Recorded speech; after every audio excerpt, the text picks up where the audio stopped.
크리스천들이 영적 지도자 하면 교회를 목회하는 목회자님과 같이 거창하게 생각하는 경향이 있습니다. 그러나 진정한 영적 지도자는 그렇지 않습니다. 구역장도 영적 지도자입니다. 셀 리더도 영적 지도자입니다. 가정의 가장도 영적 지도자입니다. 영적 지도자를 목회자로 한정하는 것은 옳은 생각이 아닙니다. 교회 직분자들 모두 영적 지도자여야 합니다. 그렇기 때문에 사모하면 될 수가 있습니다. 진정 영적 지도자는 카리스마가 넘쳐나는 예수님이십니다. 지도자란 말은 다른 사람을 지도한다는 뜻이 있기에 사람들은 이 지도자란 말에 매우 호감을 나타냅니다. 진정한 영적 지도자는 예수 그리스도 한 분뿐이심을 성경 말씀하십니다. 그래서 예수님 당시 지도자로서 불리기를 좋아했던 바리새인과 서기관들을 맹렬히 질책하셨습니다. 그들은 높아지기만을 원하면서 자기 자신은 자기 한 말대로 행하지 않는 위선자들이었습니다. 바리새인들은 언제나 다른 사람들로부터 인정받고 높은 자리에 앉기를 원하면서 선생이다 불리기를 좋아했습니다. 그들은 독사의 자식들이며 지옥의 심판을 피할 수 없는 자들이었습니다. 그러나 진정한 지도자이신 예수님은 섬김 받는 자가 아니라 세상을 섬기는 자로 오셨습니다.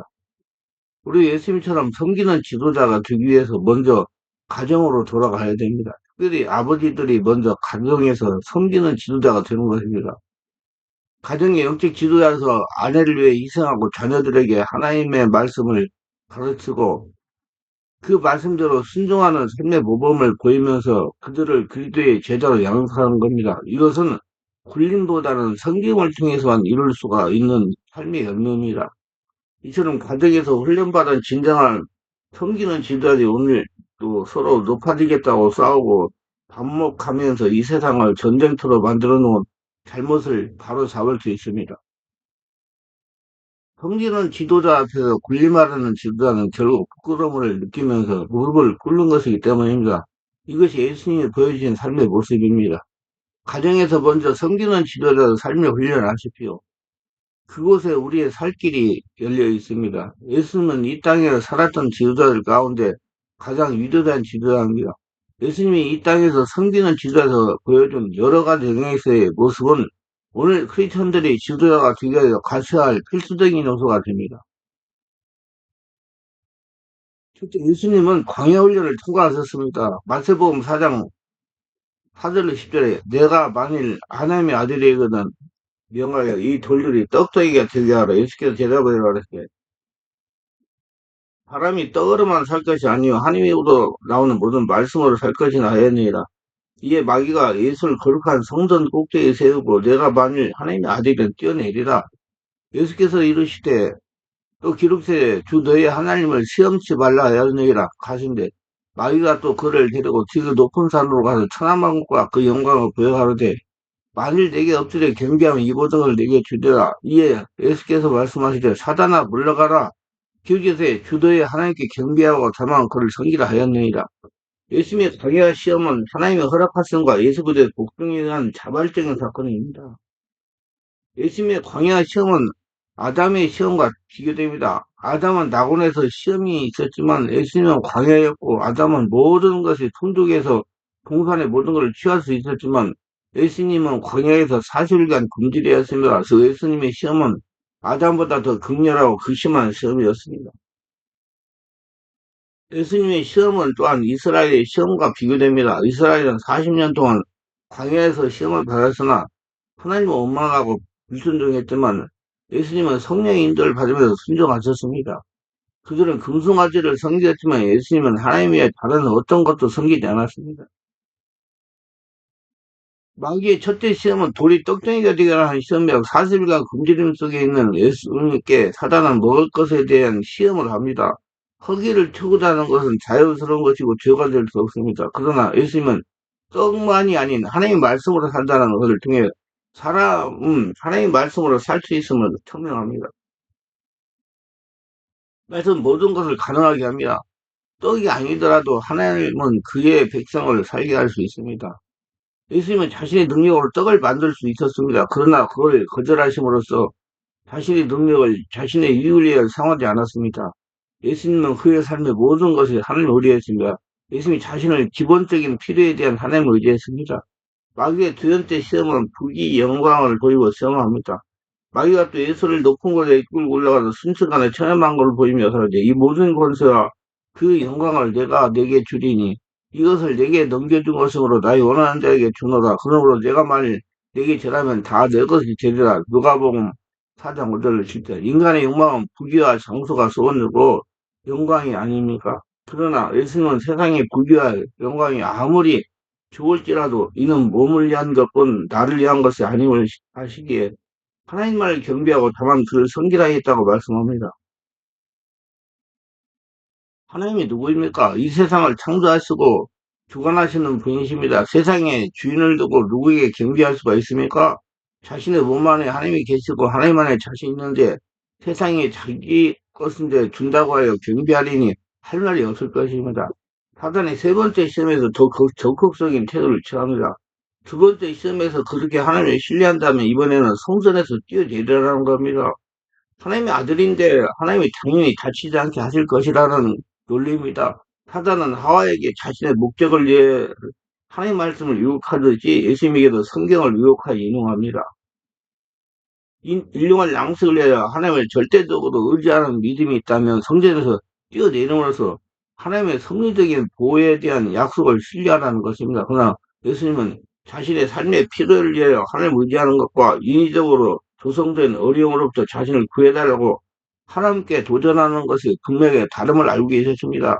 전자는 믿음의 행동이지만 인위적인 요구는 악한 도전이며 불순종의 태도입니다. 믿음이 있는 사람은 결코 하나님께 도전함으로써 믿음을 증명할 필요가 없습니다. 세 번째 시험은 성령의 이끌림으로 승리하자 천사들이 순종을 들으면서 공생의 사역이 시작이 되었습니다.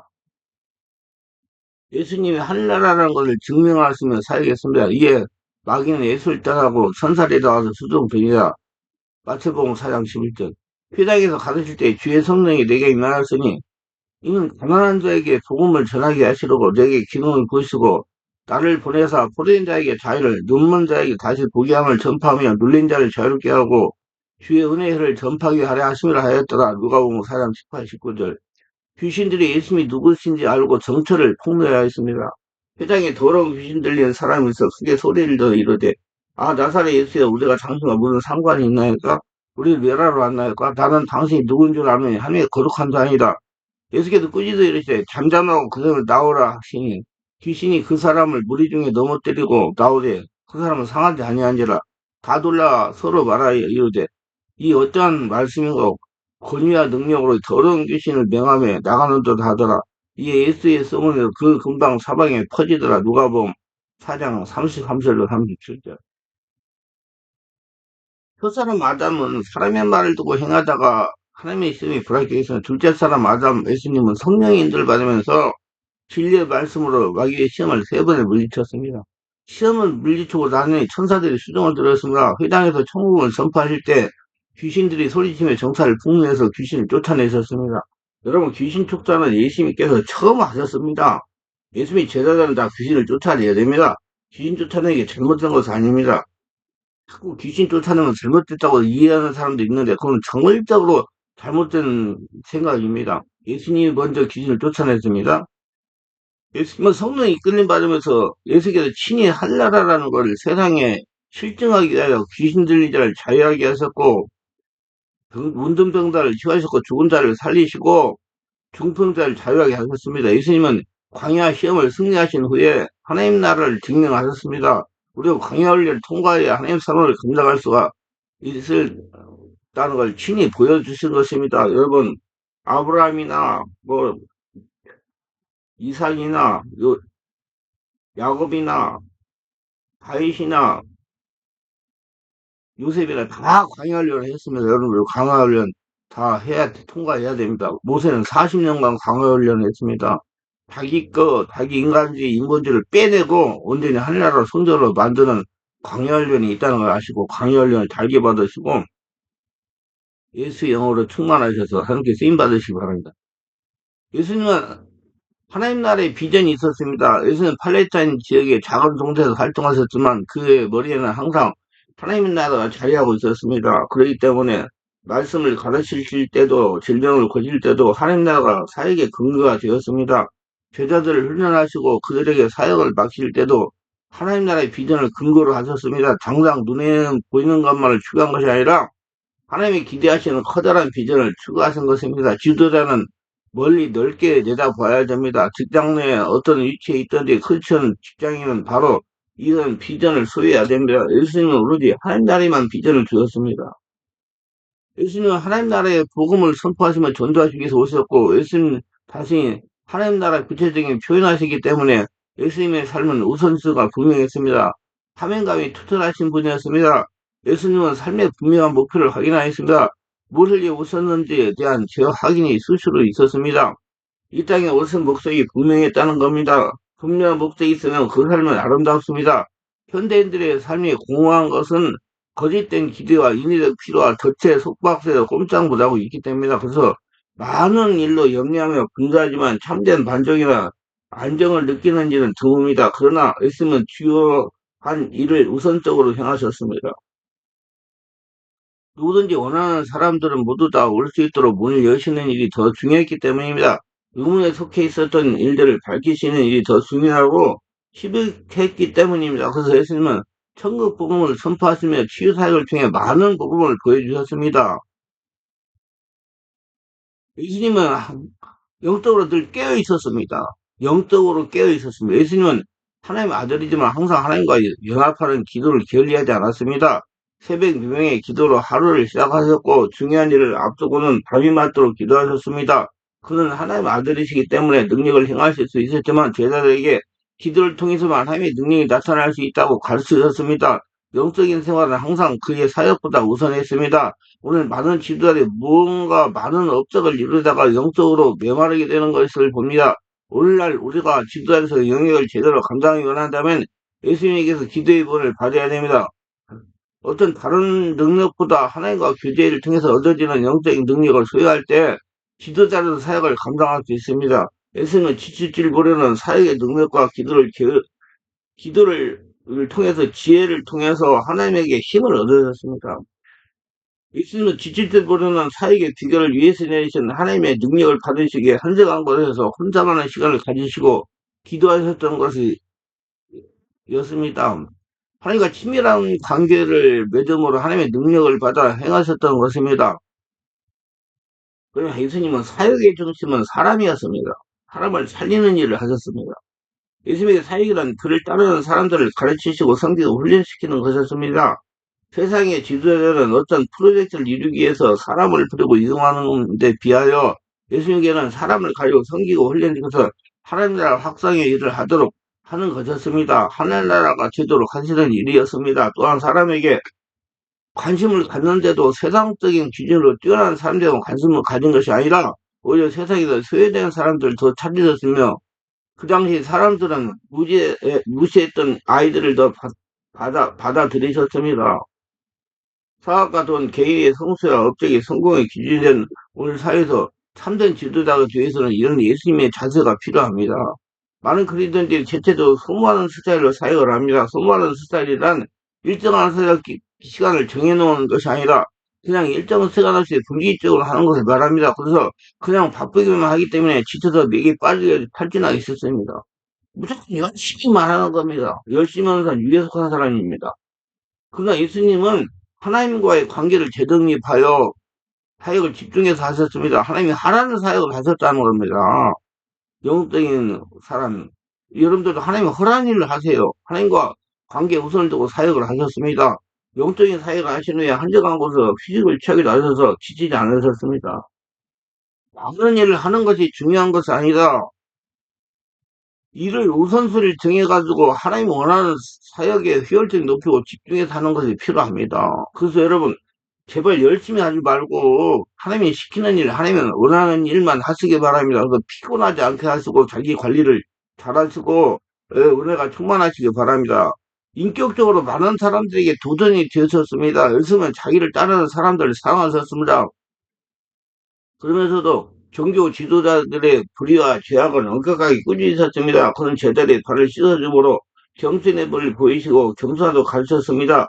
그러면서 자기를 부인한 제자를 끝까지 참으시고 용서해 주었습니다. 그가 제자를 따르는 무리들에게 감동을 줄 수 있었던 것은 바로 이러한 인격적인 탁월함 때문이었습니다. 원래 많은 지도자들이 번뇌를 갖기 못하는 것은 인격적인 결함 때문에 그런 경우가 많습니다. 정치 지도자들이나 기업의 지도자는 물론 종교 지도자까지도 인격적인 결함 때문에 사람들의 존경을 잃게 됩니다. 반대로 존경을 받는 지도자들을 보면 개인의 능력이나 그가 이룬 업적보다는 인격이 남다른 경우가 많습니다. 그러므로 지도자 인정받기 위해서는 무엇보다도 인격을 개발하고 해야 됩니다. 예수는 어떠한 일이 있더라도 사람들의 인기를 따라 살지 않으시고 하나님의 뜻을 따라 사셨습니다. 우리 예수님 본받아야 됩니다. 여러분, 하나님의 뜻을 따라 사세요. 하나님이 그 원하는 대로. 절대로 사람들의 평판이나 인기에 연연하지 말아야 됩니다. 사람들의 미혹에 속지 말아야 됩니다. 하나님은 사람을 의식하는 성도를 좋아하지 않으셨습니다. 여기서 이와 같이 말씀하시다. 무릇 사람을 믿으면 육신으로 그의 힘을 삼고 마음이 여호와에게서 떠나는 사람은 저주를 받을 것이라. 예레미야 17장 5절. 오늘날 많은 그린들이 인기와 명예를 따라 살아가고 있기 때문에 그 삶이 허황되고 공허할 수 있습니다. 그러나 예수님은 하나님의 뜻을 따라 사셨습니다. 결국 금방 썩어져 버릴 명예나 인기에 좌우되지 않았습니다. 기회를 받아 근처 베세다 광야에서 500여로 5천 명을 먹이시는 기적을 일으킨 예수님을 당시에 군중들이 임금으로 삼을 냈습니다. 그때 예수님이 조용히 산으로 피하셨습니다. 그 제자들에게 신령한 하늘 양식의 말씀을 가르쳐 주셨습니다. 예수님의 관심은 사람의 평판이나 인기 있지 않고 오직 하나님 뜻에만 있었습니다. 한 영혼을 쳐다보라 귀하게 여기셨습니다. 우리가 이를 분명히 알아야 됩니다. 절대로 사람의 평판이나 인기에 급급하지 말아야 됩니다. 오직 하나님만 의식하는 삶을 살아야 됩니다. 하나님이 영이십니다. 영이신 하나님의 육체의 사람을 의식하는 사람들과 상대를 할 수 없습니다. 그건 하나님과 통할 수 없는 사람입니다. 하나님이 영이십니다. 사람을 의식하는 사람이 하나님과 통할 수가 없는 것이 정한 이치입니다. 영적으로 변해야 돼요. 사람은 자신이 추구하고 바라보는 대상을 닮아가게 되었습니다. 사람을 의식하는 사람의 영적인 상태는 불을 보는 것까지 환한 겁니다. 하나님과 관계없는 사람이에요. 육체의 사람, 겉사람, 아담이 아직까지 남아있는 사람. 어떻게 하나님이 그 사람하고 쓸 수 있습니까? 하나님이 이렇게 말씀하십니다. 사람을 의식하지 말라. 나 하나님만 바라보고 하나님이 기쁘시게 하라. 하나님은 사람을 의식하는 영적 지도자와 상관하지 않으십니다. 그건 하나님과 통할 수가 없어요. 명심해야 됩니다. 모범이되는 생활 양식을 보여주었습니다. 예수님은 가난한 가정에서 태어나셨고 어려운 환경에 자라나셨습니다. 공생애 동안에도 머리를 걸 수가 없었으며 예루살렘에 들어갈 때 초라한 나귀를 타셨으며 죽을 때도 남의 무덤에 묻히셨습니다. 물질적인 풍요와 성공의 규제는 오늘날의 기준으로 보면 초라하게 짝이 없는 모습이었습니다. 그러나 사실 오늘날도 이런 모습의 지도자가 더 권위를 인정하고 존경을 받습니다. 사람들은 풍요를 이루는 사람을 부러워하지만 그런 사람을 받아야 존경하는 건 아닙니다. 세상의 풍조를 거스르는 지도자는 사람들을 이끌 수 없습니다. 이제 그를 따르는 제자로서 크리스찬 직장인들과 영적 지도자는 예수를 닮아가야 됩니다. 예수님 같이 살아야 됩니다. 크리스천들이 다 목회자가 되지는 않지만 어떤 영역에서는 지도자가 될 준비를 해야 됩니다. 모든 크리스천들이 직장인이 직장에서 최고의 위치에 있을 수는 없지만 과연 어떤 위치건 지도력을 발휘하도록 준비해야 됩니다. 이르시되 우리가 가장 가까운 마을로 가자. 거기서 전도하리니 내가 이를 위하여 안노라 하시고. 마가복음 6장 38절. 예수님은 하나님 나라의 복음을 선포하며 전도하시기 위해서 오셨고 예수님 자신이 하나님 나라의 구체적인 표현이시기 때문에 예수님의 삶의 우선순위가 분명하셨습니다. 사명감에 투철하신 분이었습니다. 예수님은 삶의 분명한 목표를 확인하셨습니다. 뭘 위해 오셨는지에 대한 제약인이 수시로 있었습니다. 이 땅에 오신 목적이 분명했다는 것입니다. 분명한 목적이 있으면 그 삶은 아름답습니다. 현대인들의 삶에 공허한 것은 거짓된 기대와 인적 필요의 덫에 속박되어 꼼짝 못하고 있기 때문이다. 그래서 많은 일로 염려하며 분주하지만 참된 민족이라 안정을 느끼는 이는 드문 것입니다. 예수님은 독과 명상을 통해 유혹을 극복했습니다. 내면을 중요하게 생각했다는 얘기예요. 예수님은 성공되어오는 유혹을 독과 명상을 통해 극복하셨습니다. 우리는 이를 본받아야 됩니다. 요즘 일부 목회자들이 성공되어 오는 유혹을 이기지 못하고 패망기로 빠지는 걸 종종 보게 됩니다. 토머스 칼라일은 역경은 인간으로서 견뎌내기 힘든 상태입니다. 그러나 역경을 견디는 사람이 100명이라면 번영을 견딜 수 있는 사람은 한 사람에 불과하다라고 말했습니다. 확실히 우리는 번영을 경험한 후 칭찬과 유혹을 극복하는데 그 사람의 됨됨이를 알 수 있습니다. 또한 그 사람의 성숙도를 알기 위해서는 번영의 삶을 보면 알 수 있습니다. 예수님은 기도와 처절한 고독의 시간을 제자에게 가르쳤을 뿐만 아니라 고인도 행동을 옮겼습니다. 성실한 마음과 겸손한 자세를 가지고 외적인 찬란함과 일들에 자신의 마음을 떼어놓는 일을 계속하셨습니다. 언제나 지속적이고 평온하고 자비로운 사랑의 마음을 가지고 자신이 중심인 함께 돌아가는 습관을 형성하면서 사셨습니다. 항상 하나님께 집중하며 살았다는 얘기예요. 세상 바라보지 아니하고, 세상 즐기지 아니하고, 보리떡 5개 물고기 2마리로 5천 명을 먹이시는 경이로운 오병의 기적을 행하시고, 무리를 보내신 후에 바로 기도하러 따로 산에 올라가셨습니다. 하나님 관계가 중요하기 때문에. 이 상황에 대해 요한은 예수님의 행하신 표적을 보고 많은 사람들이 세상에 오실 참 선지자로 믿고 억지로 왕을 삼으려는 줄 아시고 피하여 산으로 떠나셨다고 기도하셨으며 또한 문둥병자를 고치는 거 가만히 제사장에게 보이라고 명하시고 많은 무리들이 소문을 듣고 말씀도 듣고 병도 고치고자 귀신도 쫓아내고자 모였을 때 예수께서 한적한 곳에 가서 기도하셨습니다. 여기서 누가는 예수님이 혼자만의 시간을 갖는 것을 단회적인 것이 아닌 습관적인 행동으로 묘사한 것 같습니다. 뿐만 아니라 예수께서 제자 자신만 고독훈련을 쌓으신 건 아니라 사역에 지쳐있는 제자에게도 따로 한적한 곳에 와서 잠깐 쉬어라고 말씀하셨습니다. 여러분, 쉬세요. 하나님 하라는 일만 하고 피곤해가지고 찌들어가지고 탈진에 빠져가지고 아무것도 못하는 사람 되지 말고 꼭 바꾸지 말고 깨 밥을 굶게 먹어야 돼요. 예수님은 이 땅에 선기로 오신 목적을 충분히 달성하기 위해서 홀로 있는 훈련을 하셨습니다.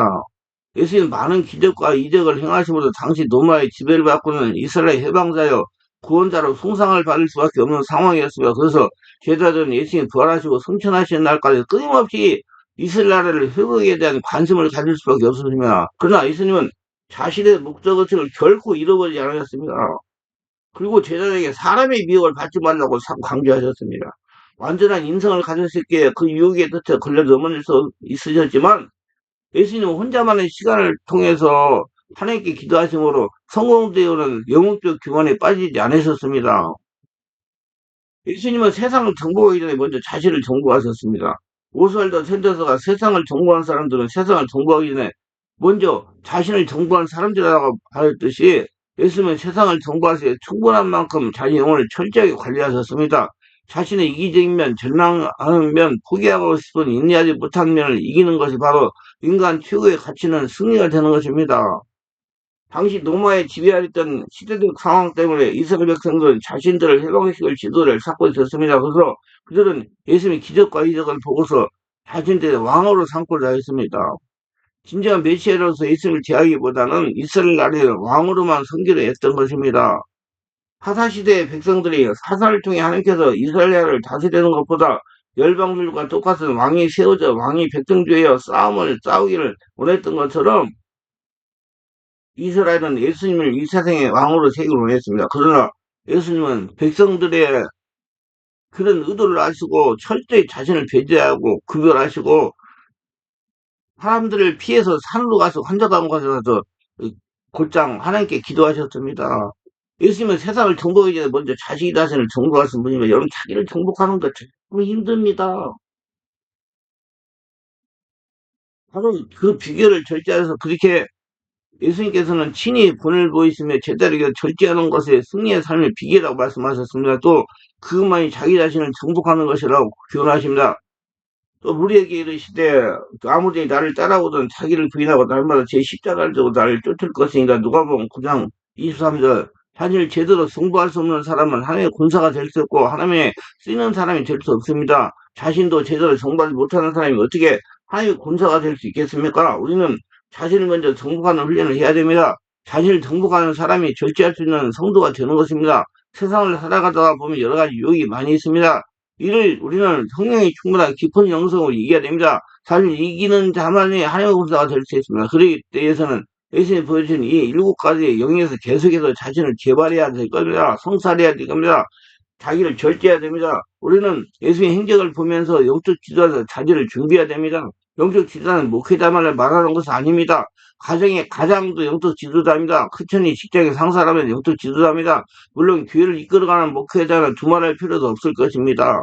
영적 지도자의 인격을 자질을 준비하시라. 하나님은 준비된 사람을 들어서 사용하십니다.